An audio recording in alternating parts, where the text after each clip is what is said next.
friends.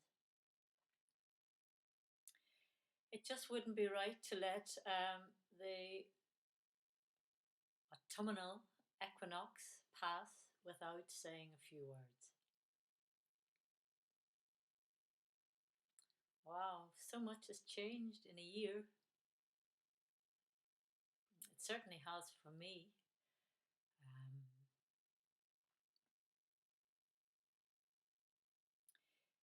it was this time last year that I had embarked upon raw vegetable juicing, and glad to say that is still the case.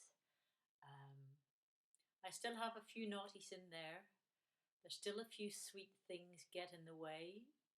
There is still some coffee and sugar. Not so much, but it's still there. But for the most part, there's a lot of living enzymes going into my body on a regular basis. And I have to say, I have benefited from it. I definitely have benefited from it. I lost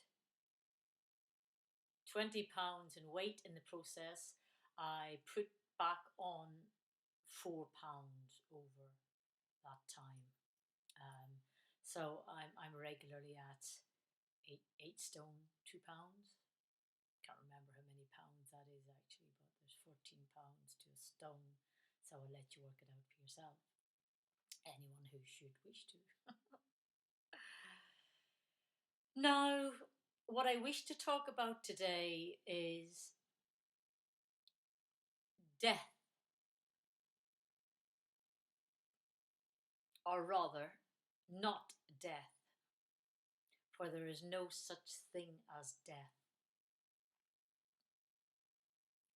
Just the passing of one state to another, from the invisible to the invisible, to the visible, until you become totally soul mastered, and then it's the invisible world, the light world, and whatever journeys take us onward from there. I have been presented with many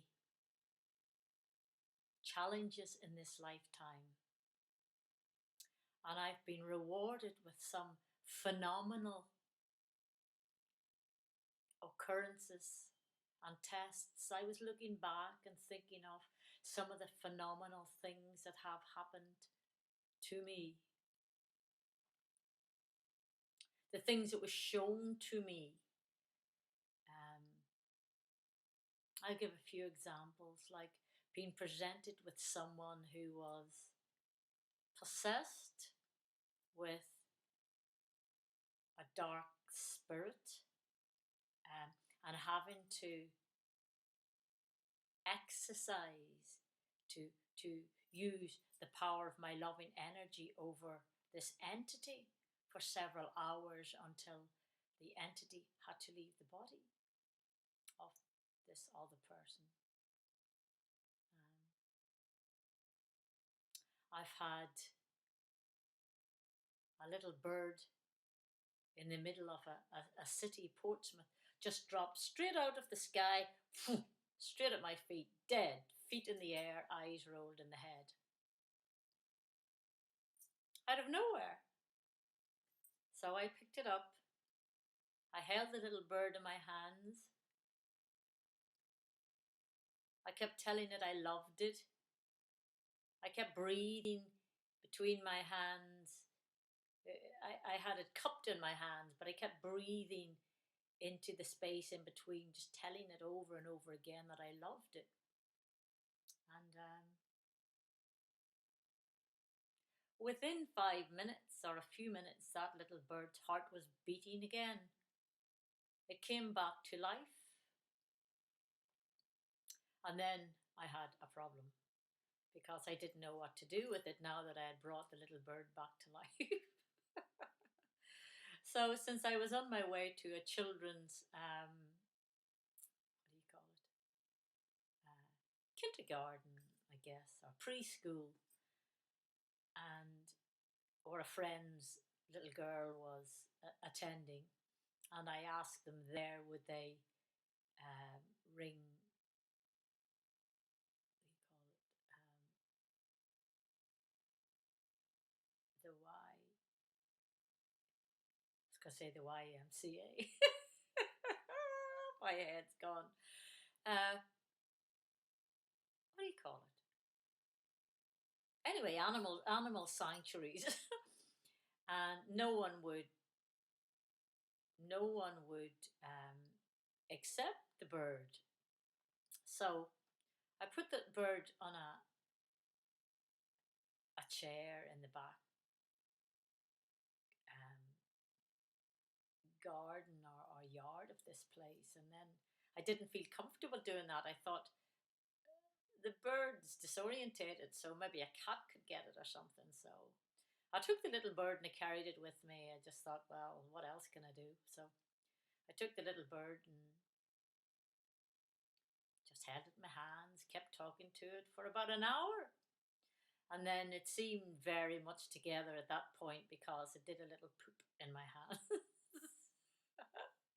Just to prove to me it was back safe and well and was at a chirping stage. So I took the little bird and I put it on a branch in a tree, and it just sat on that branch and just looked at me and sang to me. So I stayed with it for another while to make sure that it was okay, that it was in full awareness of its surroundings. So that was another incident. I've had lots of miraculous happenings um, with my gift of healing, discovered in the early 80s when I was studying to be an aromatherapist. You know, someone's eyesight been totally restored, bones been restored, um, a child being totally cleared of asthma, just so many things I can't begin to tell you now. Um, and the last couple of years, I've had the joy and the honor of having to assist some relatives across the bridge, or bridging the gap between here and leaving this earth plane, going back to the world of spirit. And um, since some of these people had fear, religion unfortunately did not address their answers in a any kind of a clear sense for them to become fearless. you know so my dear aunt departed very recently, and although we've had many chats about the next life, and I introduced her to reincarnation and connecting with our loved ones via the sun, etc., when there were times of her really being challenged by her faith, and for her as a 94-year-old to be saying to me, there is nothing after this, you go into the ground and that's it. I had to reassure my aunt, although I had left the church a long time ago. It was me was reassuring her about the greater universe, about our loved ones going on, and that it's absolutely not the end, and um, addressing her with all the changes that were occurring in this world again, introducing her to the golden age, the understanding a little bit of astrotheology, etc., and how the world would be changing for the better, since all she could see with newspapers and television and people whose minds were not yet fully opened, um, views was greatly doom and gloom. So I was able to show her another picture, so that before she arrived back in the spirit world, she would find no shocks looking back when she would look back on her Akashic record and look back on the earth plane and realize that she already had been given a lot of this understanding, fuller understanding. So it's unfortunate that many of our loved ones pass over to the other side in a highly medicated state, which makes it very difficult for their soul to leave the body in a natural sense. And because of so many illnesses that have been created by humanity, and we get caught up on it by not paying attention to what we're eating and drinking and also thinking. So, viewing so many horrendous deaths by or passing over by some of the cruelest diseases at one time really hurt me.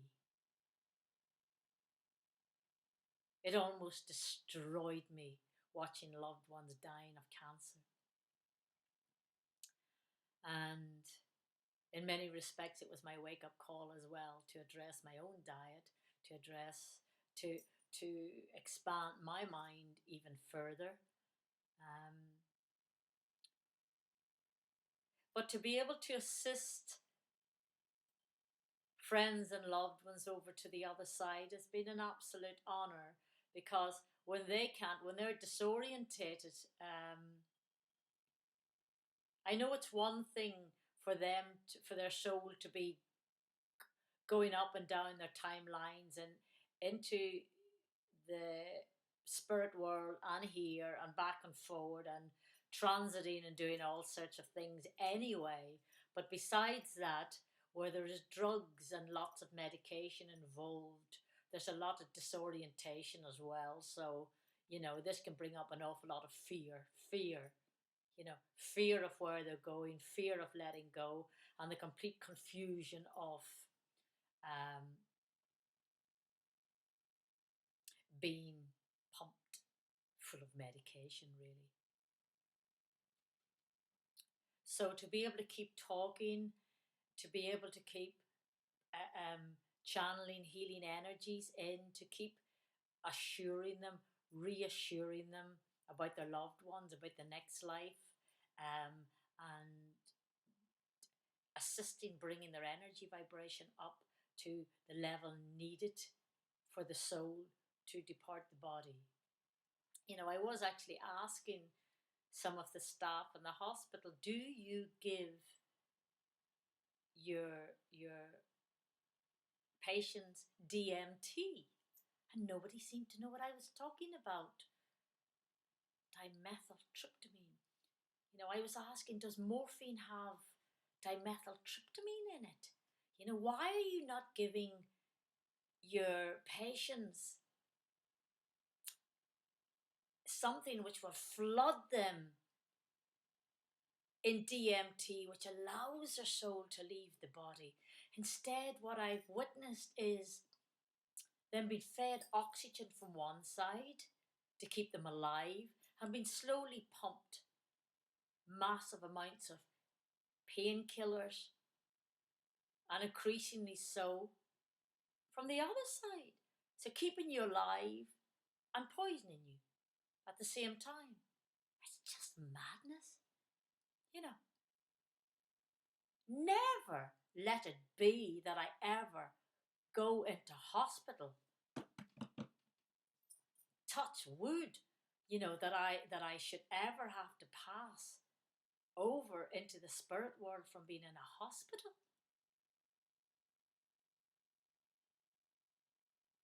I want to be at a stage and a state in my evolution when I choose when to leave my body, when I choose for my soul to leave this body. That is where we need to reach. That is a point where we need to reach in our own evolution, where we have this choice of when we move on and how we move on. It's all part of our future evolution when we take back our power. Take back our power. Look after our own emotional well being and our physical well being. Start respecting our minds. Start respecting our bodies. And most of all, start respecting our hearts. That mighty pump, you know, that contains within it the possibility of the highest force and power you can ever have. The absolute power of love in its purest sense. Love absolute.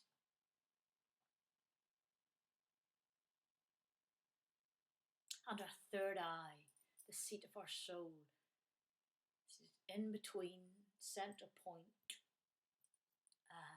mid-brain area, that light transmitter and transformer, when the light comes via the sun, the universal life force,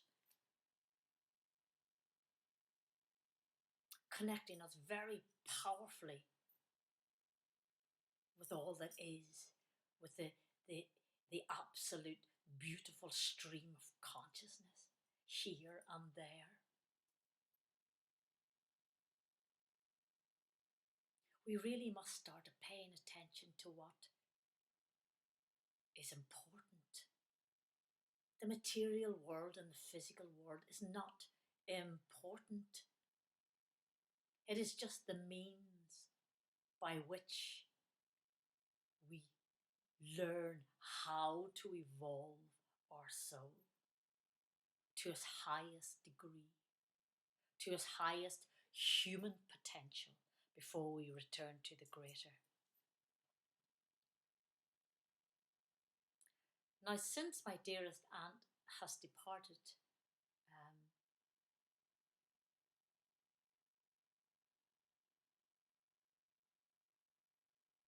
a week ago, just over a week ago, my goodness, has she pumped some love.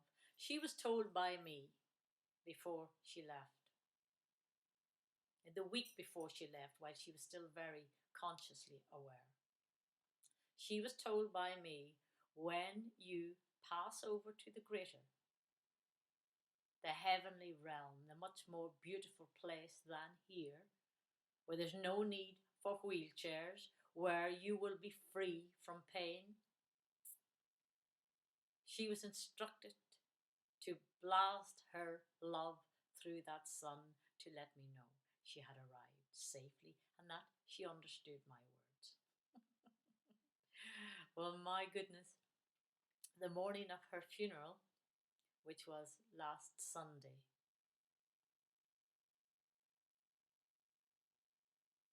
this is Saturday, the 21st of September, the autumnal equinox. Now, the morning of my aunt's funeral, it was miserable. It was wet. It was raining. It was windy.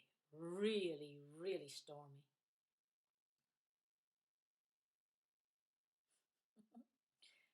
And about 15 minutes, thereabouts, 15 minutes to a half an hour before she was due, before her coffin was due to leave her home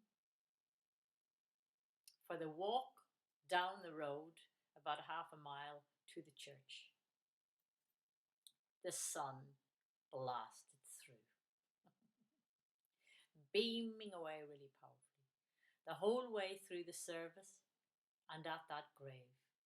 When that coffin was going into the ground and most people were looking down into the ground, I was looking up at the sun. I was watching her blast her love through that sun. And I was laughing inside. I had a smile on my face. While they were all looking down, I was looking up. And then a couple of days back,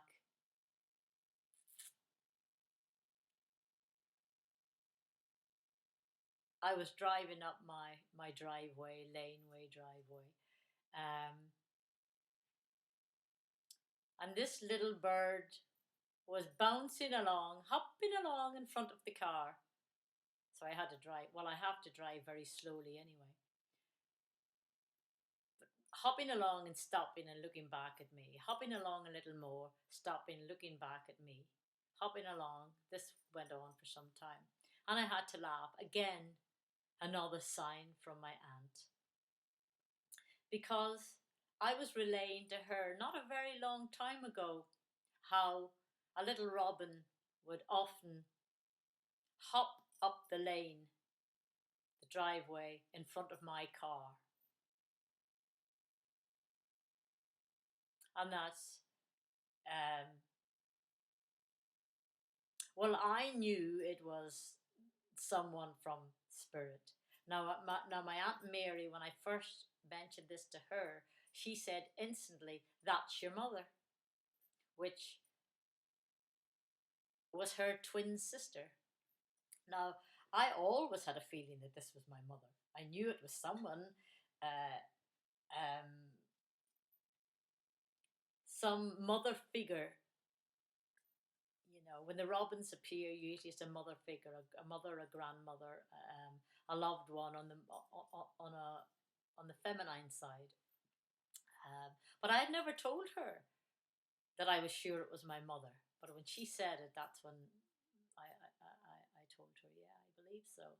So I knew when this other little bird, which wasn't a robin, was hopping along in front of the car, I knew instantly whom that was.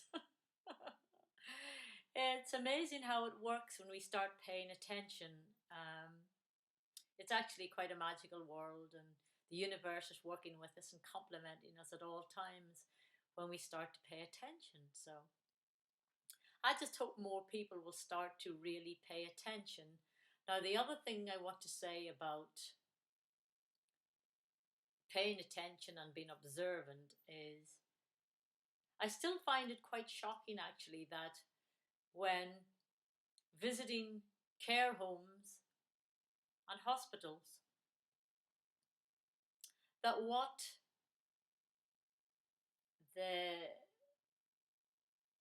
the people in there get to eat and drink, it's truly appalling.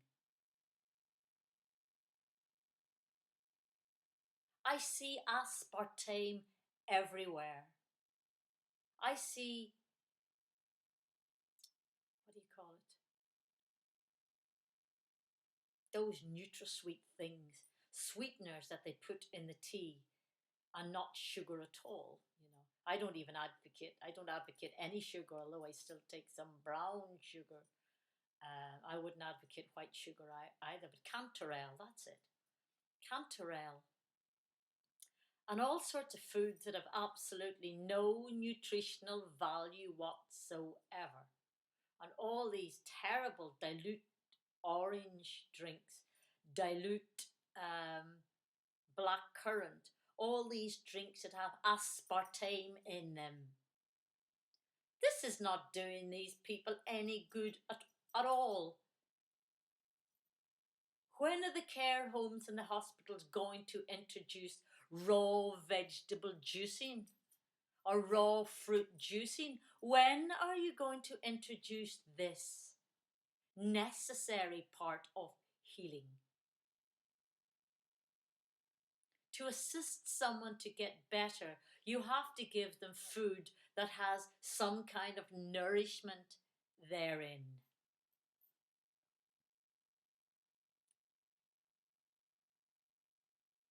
So, for anyone who may be viewing this, who works in hospitals or in care homes, please take this on board and please suggest to whoever makes the decisions, and please insist they do it.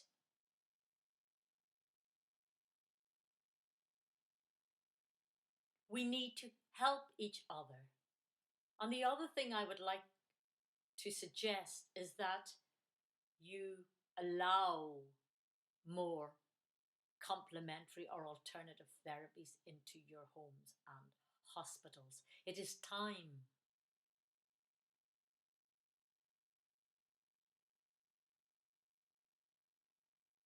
I've witnessed so many people disorientated on drugs, but terribly upset and wanting to go home, wanting to escape, wanting to get a taxi out of there.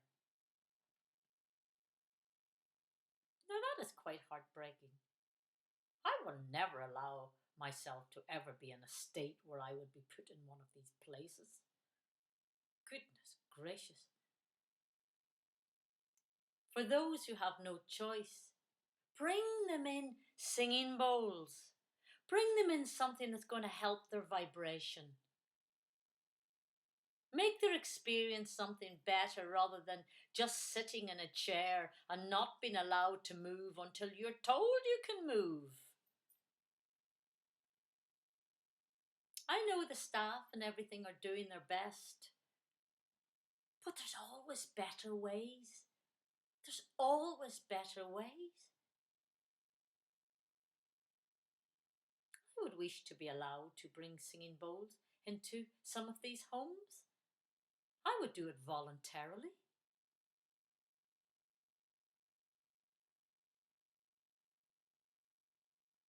So think on, dear people. Do whatever you can to make your life and everyone whom you meet, to make their life a much more beautiful experience. And do this from your heart. Don't do it with a thought for gain. Do it because it is the right thing to do.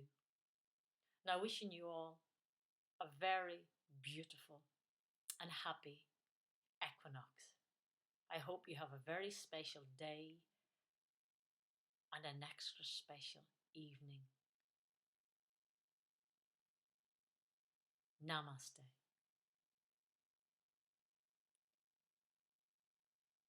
Should I always have a problem finding my way out of here? Bye.